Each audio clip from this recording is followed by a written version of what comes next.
He looked me straight in the eye, smirked, and said the words that still echo in my chest.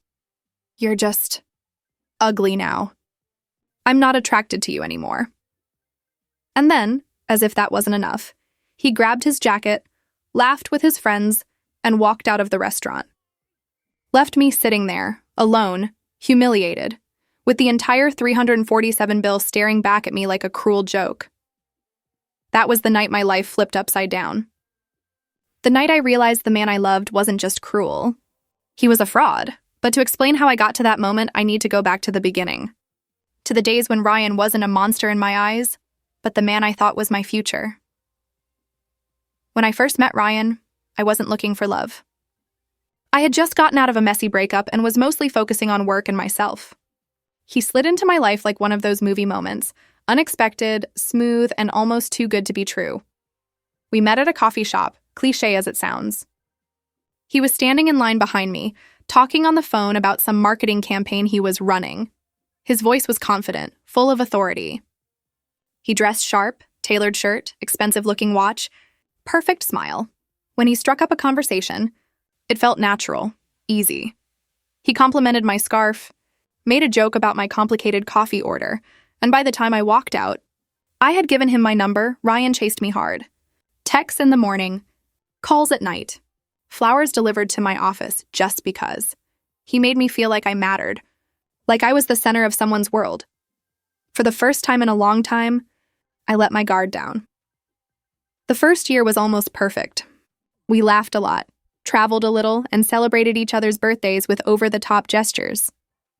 He always talked about his job in marketing, how stressful it was, how important his role was, how he had to manage campaigns worth millions. I believed him. Why wouldn't I? He carried himself like someone successful. He always had stories about his clients, his boss, his late-night strategy meetings, and I loved listening because it made me proud. Proud to be with someone ambitious.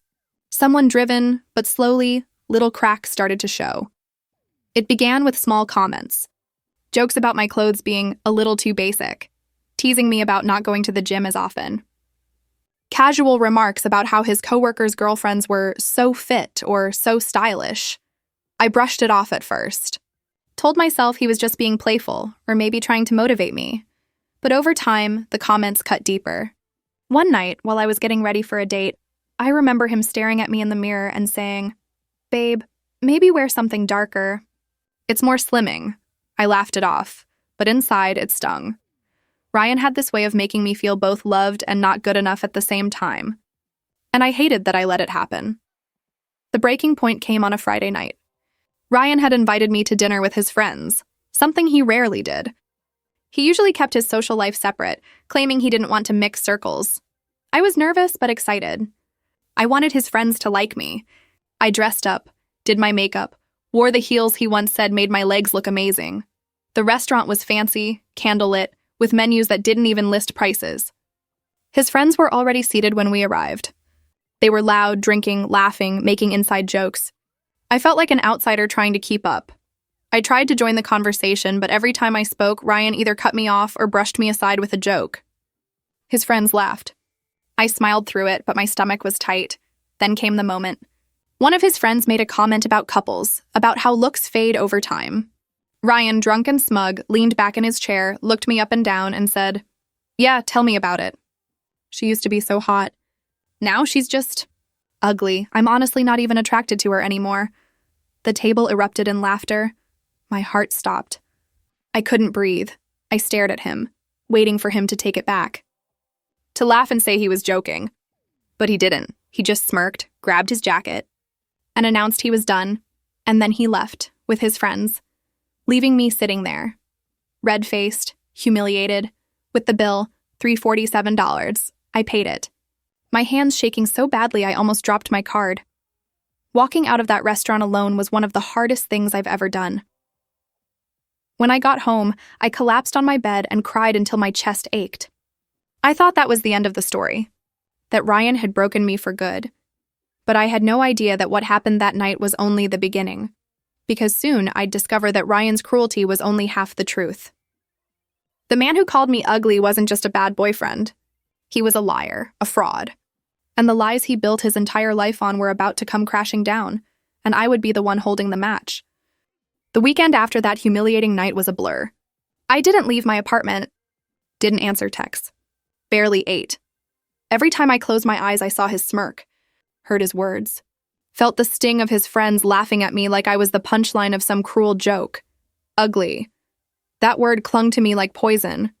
I replayed everything in my head, every memory of us, trying to figure out where it went wrong. Was I blind the whole time? Was he always this cruel and I just didn't want to see it? By Sunday night, I was still in bed when my best friend Megan barged into my apartment. She didn't knock. She just let herself in, dropped 2 grocery bags on my counter, and said, "You look like hell." I laughed for the first time in days. A broken laugh, but still. She sat next to me on the couch, pulled me into a hug, and let me cry into her hoodie until I had no tears left. Then she pulled back, wiped my face, and said something that shifted everything. "You do realize Ryan's life isn't what he pretends it is, right?" I frowned. "What do you mean?" Megan sighed. "He told everyone he's some big marketing exec. But one of my coworkers' cousins works at his office. He's not an exec. He's not even in marketing. He's an admin. Like scheduling meetings, printing reports, filing papers kind of admin." I blinked at her, stunned. No, that's wrong. He's always..." She shook her head. "It's true. And apparently he's on thin ice at work. He keeps lying, taking credit for other people's projects. Word is his boss is about done with him." I just sat there, my brain trying to connect the dots. The late nights, the vague stories, the flashy talk, the way he avoided ever showing me his office or introducing me to coworkers, it all started to make sense. Ryan wasn't just cruel, he was a liar. The next day I went back to work. My eyes were still puffy, but I forced myself to get dressed, to act normal. At lunch, I was sitting in the break room scrolling aimlessly on my phone when Cody, one of my coworkers, sat down across from me. Cody wasn't someone I knew well outside of work. He was friendly, easygoing, always cracking jokes in the office. The kind of guy people liked instantly. He studied me for a second and said, "You okay? You look..." I don't know, sad. Something about his tone, gentle, not prying, broke down my defenses. Before I knew it, I was telling him everything. The restaurant, the humiliation, the $347 bill, the word ugly still echoing in my head. Cody didn't interrupt. He didn't laugh. He just listened, nodding, his face tight with anger. When I finally trailed off, embarrassed for oversharing, he leaned forward. "I shouldn't tell you this, but I know Ryan. We went to college together." My stomach dropped. "You know him?" Cody nodded. "Yeah, he was always a faker. Lied about grades, about internships, about jobs. He was obsessed with looking successful, but never actually put in the work. I'm not surprised he embarrassed you like that. That's classic Ryan, tear someone else down so no one looks too closely at him." Hearing that from someone outside my circle, it hit different. It wasn't just Megan's rumor anymore. It was confirmation. Ryan's whole marketing career was a fantasy. That night, I lay in bed wide awake, staring at the ceiling. The humiliation still burned, but now it mixed with something else. Anger.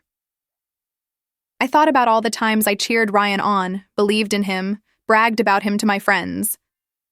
All the nights I stayed up listening to him rant about clients that didn't exist. All the times he made me feel small while he built himself up on lies. I wanted to scream. I wanted to tell everyone what a fraud he was, but more than that, I wanted him to feel what I felt in that restaurant. To be exposed. To be stripped of the shiny mask he wore so well. The opportunity came sooner than I could have imagined. It was Friday afternoon when I got the call. The number was unfamiliar, but I picked up anyway.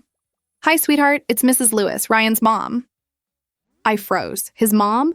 She was always warm, always kind to me, even though I only saw her a handful of times.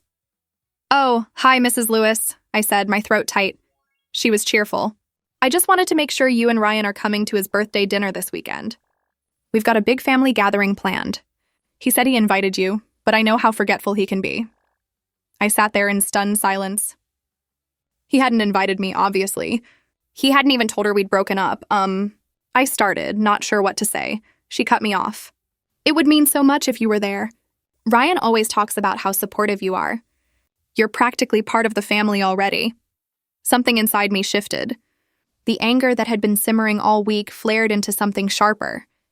Because if his family didn't know the truth about me, about him, maybe it was time they did. I heard myself say, "Yes, I'll be there." That evening, I called Megan. The second I told her about the invitation, she practically screamed into the phone, "You have to go. This is it. This is your moment to expose him." I hesitated. What if it backfires? What if they think I'm bitter? Megan was firm. "You're not bitter. You're telling the truth. And he deserves to be exposed. Think about it. You could finally flip the script. He humiliated you in public. Now you get to show everyone who he really is." Her words lit a fire under me, and when I mentioned it to Cody the next day, he surprised me by saying, "If you want backup, I'll go with you. Just as a friend. Someone to make sure he can't twist the story." I hadn't expected that, but the thought of having someone by my side gave me courage. So we made a plan. At Ryan's birthday dinner, in front of his family, I would calmly reveal the truth. About the breakup, about the lies, about the fraud, and for once, he wouldn't be the one holding all the power. The night of the dinner came faster than I thought. I stood in front of the mirror in my bedroom, adjusting my dress, my hands shaking, not from fear, but from adrenaline. Megan texted me, "You got this. He has it coming." Cody texted right after, "I'll be there in 10. We'll walk in together." I took a deep breath, looked at myself one last time, and whispered, "No more crying. No more letting him win." I grabbed my purse, straightened my shoulders, and walked out the door. What I didn't know was that Ryan had no idea I was coming. And when he saw me sitting across the table at his birthday dinner, it would be the beginning of his complete unraveling. Walking into that restaurant felt like stepping into enemy territory. My heart pounded against my ribs so hard I thought everyone could hear it. Cody was by my side, calm as ever. He wasn't dressed to impress, just a simple button-down and jeans, but he carried himself with confidence.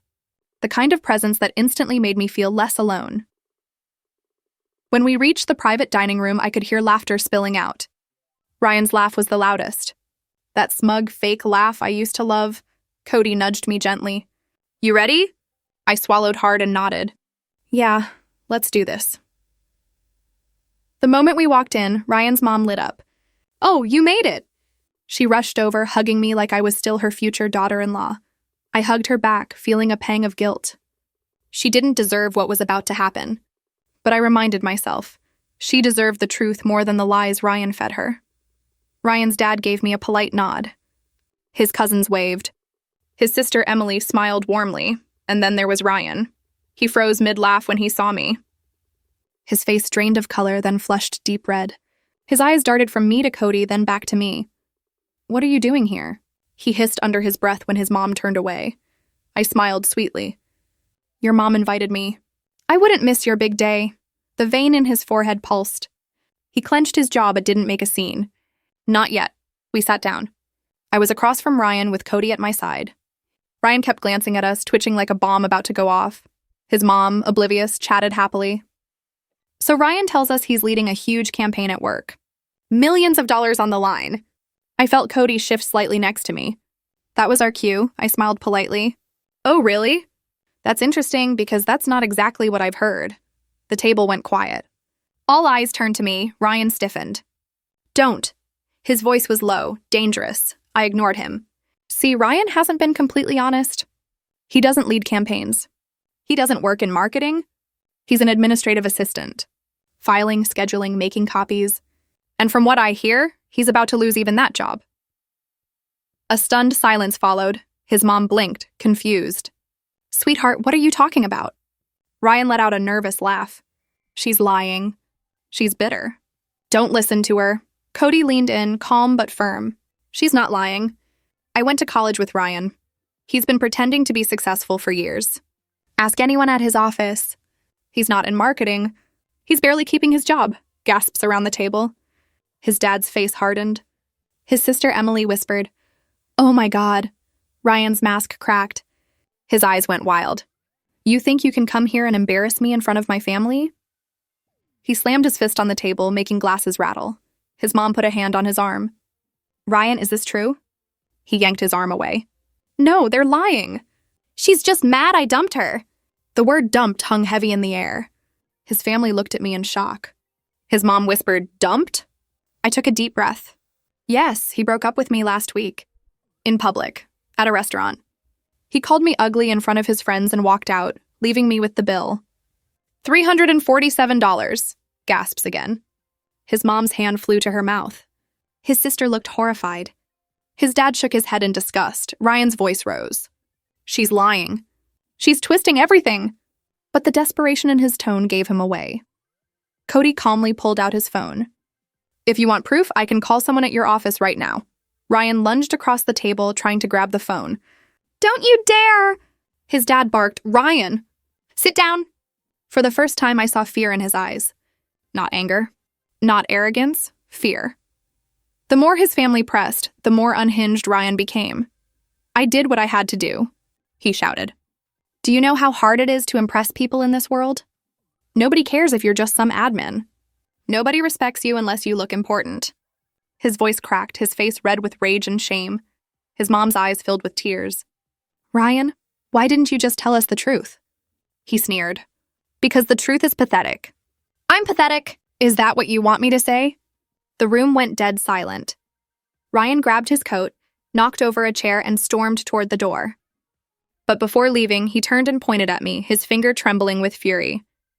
You think you've won? You think humiliating me fixes what you are? You're nothing. Nothing! And then he was gone. The door slammed so hard the walls shook. For a long moment, no one spoke. Just the sound of glasses clinking from the restaurant outside.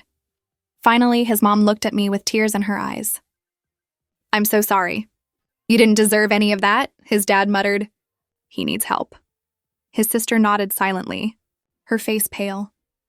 Cody placed his hand gently over mine under the table, not in a romantic way, just steady, grounding. And in that moment, for the first time in weeks, I felt like I had taken my power back.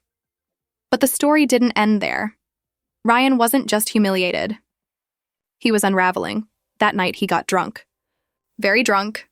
And what he did next would drag me into an even darker storm. Because humiliation wasn't enough for Ryan. He wanted revenge, and he came straight to my apartment door. It was past midnight when I heard it. A pounding on my front door. At first I thought I was dreaming. But then came his voice, slurred and angry, echoing through the hallway. Open up. You think you can humiliate me like that? My blood went cold. Ryan. I froze on my couch, my phone clutched in my hand. Cody had texted me earlier, making sure I got home safe. He'd even offered to walk me upstairs, but I told him I was fine. Now, sitting there in the dark, listening to Ryan rage outside my door, I regretted that. He kept pounding, louder and louder. My neighbors were definitely hearing this. You ruined me! In front of my family! You think they'll ever respect me now? You think anyone will? I stayed silent, my heart racing. I didn't want to open the door. I didn't want to give him the satisfaction, but then his voice cracked, shifting from anger to something more pitiful. I loved you, he slurred. I gave you everything. And you made me look weak. You're the weak one. You're the ugly one. That word again, ugly. He spit it like venom, even drunk. I grabbed my phone and texted Cody in shaky hands. He's here. At my door, Cody's reply came fast. Don't open. I'm on my way. Ryan's pounding didn't stop. He kicked the door so hard I thought the frame might splinter. Come out. Face me, don't hide like a coward. I felt tears sting my eyes. Not because I wanted him back, not even close. But because this was the man I wasted 2 years on. This was who I had loved. And now he was a stranger. A dangerous one. Suddenly he went quiet. The silence was worse than the shouting. I held my breath, terrified he'd found a way in. Then I heard it. The sound of glass shattering. My stomach dropped. He'd smashed one of the bottles from the recycling bin outside my door. And now he was screaming again. You think you're better than me? His voice cracked. You're nothing without me. Just when I thought I couldn't take it anymore, I heard footsteps pounding up the stairs. Hey! Cody's voice thundered. Get the hell out of here, Ryan. Ryan's voice faltered. Who the fucks are you? I'm the guy who's not afraid to call the cops if you don't leave right now. There was a tense pause. I couldn't see through the door, but I imagined Ryan swaying, drunk, glaring at Cody. You think she wants you? Ryan sneered, his words slurred.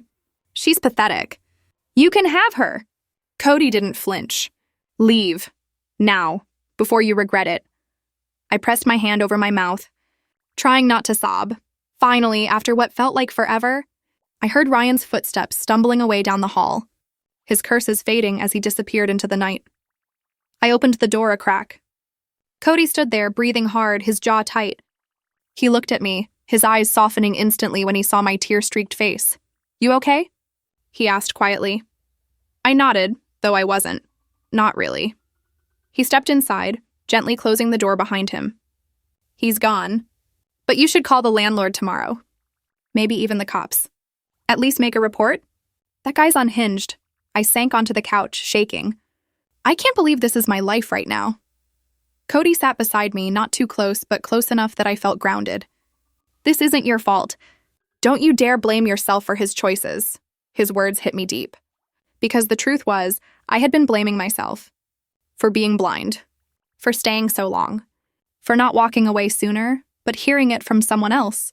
It eased something in me. The next morning, I barely slept. My phone buzzed with messages. From Megan. Did he show up? Please tell me you're safe. From Cody. Call me if you need me today, seriously, but also... From Ryan, dozens of messages. Long paragraphs alternating between anger and apologies. You ruined my life. I'll never forgive you. You don't understand the pressure I'm under. I didn't mean what I said. I was drunk. Please just talk to me. I deleted every single one, and then I blocked his number.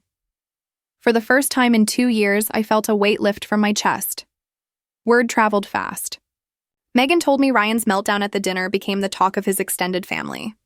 His cousins posted vague family drama comments online. His sister unfollowed him, and at work, Cody confirmed what I suspected. Ryan's boss had been waiting for a final straw. The lies, the stolen credit, the arrogance, it finally caught up to him. Within a week, Ryan was fired.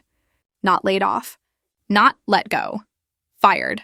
And when people asked why, the truth spread. His fake image crumbled like sand. I should have felt pity. But all I felt was relief. In the weeks that followed, things got quiet. Too quiet, almost. Ryan disappeared from social media. His apartment went dark. Rumors swirled that he was moving back in with his parents, maybe even leaving town altogether. And me? I started healing. Megan stayed glued to my side.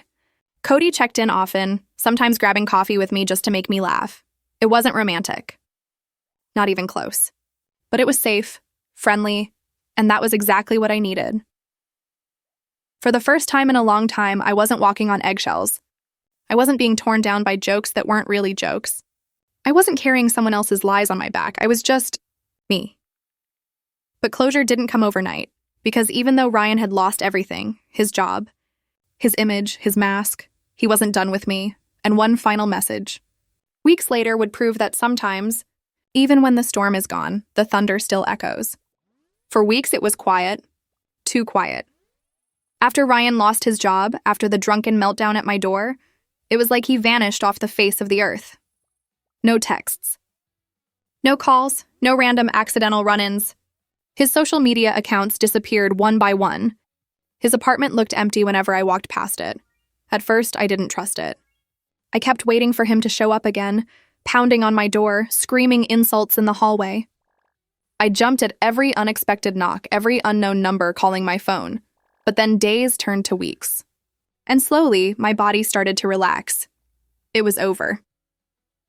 Or so I thought. One Thursday afternoon, I was cleaning my apartment when my email notification pinged. I didn't recognize the address, but when I opened it, my stomach twisted. It was Ryan. The subject line read, "For what it's worth." The email itself was long, rambling. He wrote about how his life had fallen apart, how everyone had turned against him, how his family betrayed him by believing me. He wrote about being fired, about losing everything. But in between the self-pity, there was still venom. He wrote, "You'll never be anything without me. No matter what, you'll always be the girl I left at that restaurant. Ugly. Alone." I read it once. Then I deleted it. Then I blocked that email too, and for the first time, I didn't cry. I didn't shake. I didn't feel the old ache in my chest, I just felt done. Completely, absolutely done. After that, life slowly started to feel normal again. Megan and I got closer than ever. She became my anchor, dragging me out for late-night ice cream runs, movie marathons, and long drives where we sang badly to old songs with the windows down. Cody became a steady presence too. Not in a romantic way, just in the kind of way that reminded me not all men were cruel, not all smiles were masks. He made me laugh in the office when work got stressful. He checked in without being overbearing. He respected my space, my time, my healing, and that meant more than I can explain. Sometimes I caught myself replaying everything. The first date. The first kiss. The late nights when I thought Ryan was my forever. Then I'd remember the restaurant. The humiliation, the lies. The way he called me ugly like it was the truest thing he'd ever said. And I realized something. That night didn't break me. It revealed me. It showed me how strong I actually was. It showed me that no matter how much someone tries to tear you down, you can still rise. Ryan thought he'd defined me in that moment. But the truth is, I defined myself in how I stood back up. Months later, Megan and I were sitting in that same coffee shop where I first met Ryan. I ordered the same overly complicated drink. When the barista called my name, I laughed. Not because of the coffee, but because I remembered that day. The day I thought I'd met someone who would change my life forever, and he did. Just not in the way I expected. Megan leaned over the table and said, "You know, you're glowing. Like, genuinely. I think this is the happiest I've ever seen you." And she was right. For the first time in years, I wasn't trying to live up to someone else's expectations. I wasn't walking on eggshells or wondering if I was enough. I was free. Eventually, word came through mutual friends. Ryan had moved away. Out of state, maybe even out of the country. No one was really sure. He left no forwarding address, no new job announcement, nothing. And honestly, I didn't care. Whether he stayed gone forever or popped up again someday didn't matter. Because I knew one thing with certainty. He no longer had power over me. Not his words. Not his lies. Not his fake life. He was just... Unready people always ask me if Cody and I ever became more than friends. The truth? No, we stayed friends. And I'm glad we did. Because Cody wasn't meant to be a rebound or a replacement. He was meant to remind me that kindness still exists. And Megan? She's still my ride or die. The person who saw me at my lowest and helped me climb out. As for me, I started focusing on things I had let slip. Hobbies, travel, my career. I poured into myself instead of into someone who only drained me. And slowly, I realized something that Ryan never wanted me to see. I was never ugly. I was never worthless. I was never less. I was just with someone too small to see my worth. If you've ever been broken down by someone you loved, if you've ever been told you weren't enough, let me tell you this, their words don't define you. Your strength does. Ryan thought he destroyed me that night at the restaurant. But really, he handed me the key to my freedom. Because when he walked out, when he left me with that $347 bill and a shattered heart, he also left me with a choice, and I chose me. So no, this isn't a love story. Not in the way I thought it would be. It's a story about loss, betrayal, humiliation, and finally about rising. Because sometimes the best revenge isn't ruining someone else's life. It's rebuilding your own.